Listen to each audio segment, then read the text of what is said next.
April 16, 1945. The air is thick with smoke, dust, and the acrid smell of burning buildings. Berlin trembles under the distant rumble of Soviet artillery. From the north and east, T-34 tanks churn through fields and suburbs, their tracks grinding stone and earth alike. You can almost feel the ground shiver beneath each monstrous vehicle. Inside the four-bunker, the atmosphere is electric with panic and fanaticism. Hitler sits rigidly behind his desk, eyes wide, veins pulsing with unspent fury. He scans maps with trembling fingers, tracking the enemy's relentless advance. Around him, generals shuffled reports, trying desperately to piece together any hope. Yet Hitler's answer is simple, brutal, and final. "Every ruin is a fortress," he screams, his voice bouncing off the cold concrete walls. His order is absolute. Berlin must be defended to the last house, the last street, the last citizen. Civilian men and women are conscripted. Boys barely 12 are thrust into the Volkssturm, the city's desperate militia. Anti-tank weapons, crude but deadly, the Panzerfausts are, handed two trembling hands. You can almost see the fear in their wide eyes, the innocence replaced by an impossible duty. As the first skirmishes erupt in the suburbs, teenagers scramble through shattered streets, dragging sandbags and barricades, improvising defenses from rubble. Smoke curls into a gray sky, mingling with the screams of the wounded. The children clutch one-shot weapons, aware that each encounter could be their last. And yet for Hitler, this is heroic, a testament to the indomitable German spirit. But reality is ruthless. T-34s plow through barricades, their 76mm guns cutting through houses like paper. Teenage defenders fire Panzerfausts from windows, rooftops, and basements, often missing, sometimes succeeding in blinding a tank. Each engagement is a gamble between life and instant death. Berlin's streets, once avenues of civilian life, are transformed into a nightmarish maze of rubble, fire, and blood. In the bunker, Hitler receives reports of rising casualties among the Volkssturm. His expression hardens, yet he refuses to acknowledge failure. Every fallen boy, every destroyed home, only strengthens his resolve. The city must not surrender. Outside, the Red Army advances relentlessly, pushing deeper into the capital. The first revelation hits. Hitler's last orders are turning Berlin into a death trap for its youngest citizens. The smell of smoke and dust is overpowering. Fires rage through bombed-out buildings, casting flickering orange light across streets strewn with debris. Amidst the chaos, you can almost hear the ragged breaths of children, or small hands gripping Panzerfausts and rifles designed for men.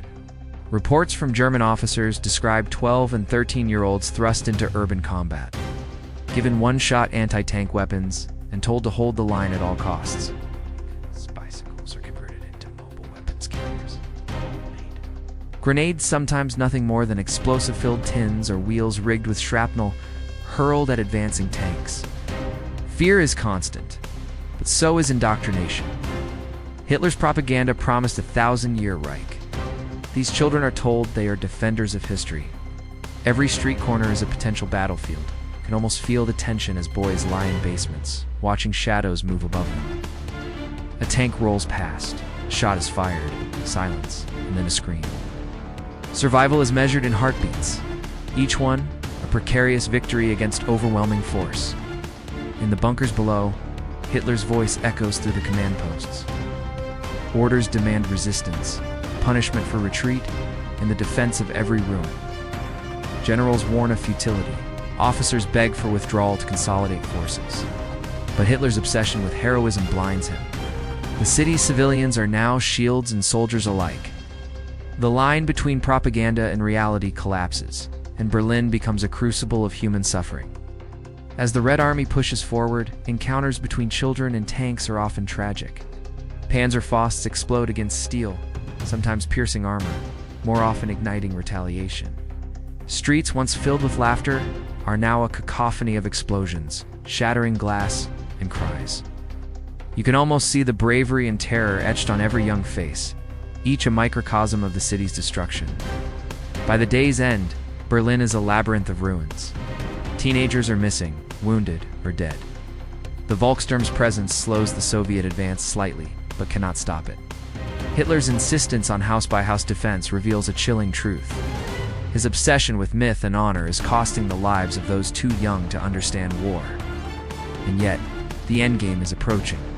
The Führer's own fate hangs over the city like a guillotine. Berlin was once a city of grandeur with wide boulevards, theaters, and cafes. Now, every building is a scar on the landscape, a monument to destruction. Smoke and dust blur the horizon. You can almost feel the heat radiating from smoldering rubble, the ash settling in your hair and lungs. Hitler's orders transform each ruin into a fortress. Civilians are instructed to dig trenches, erect barricades, and fight or die. The Volks are mostly older men, teenagers, and the barely trained face the advanced, battle-hardened Red Army with little hope. The disparity is staggering, yet the Führer's commands are clear. Surrender is treason.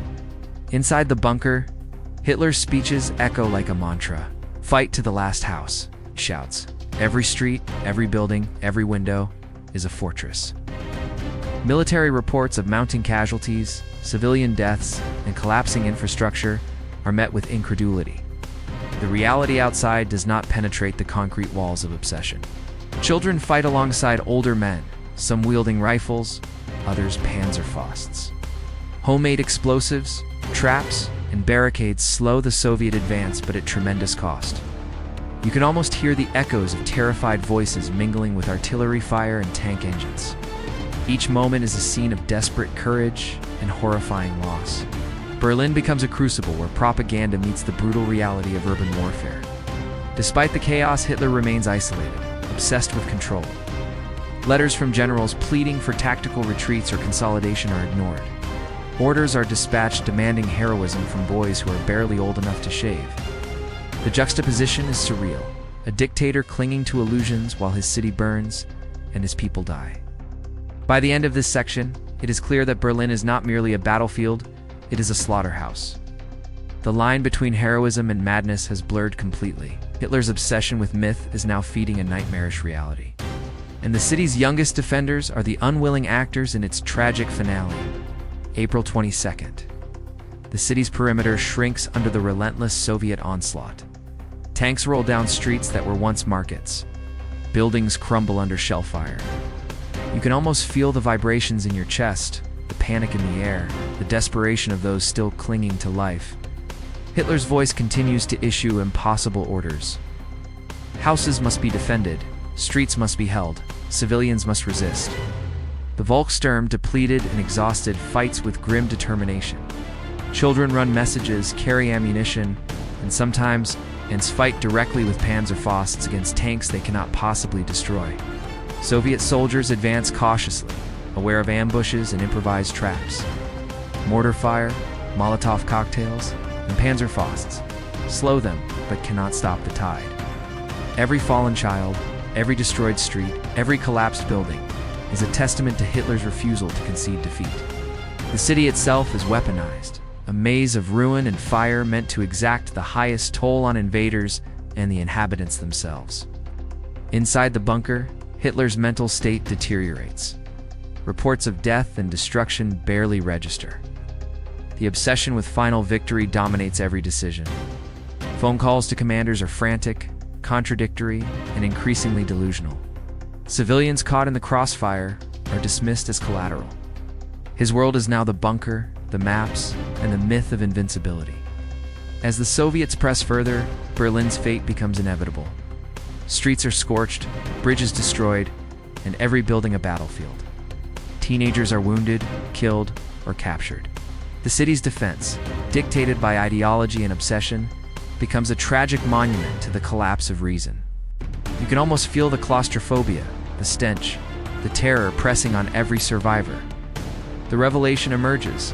Hitler's insistence on fighting to the last house has transformed Berlin into a mausoleum.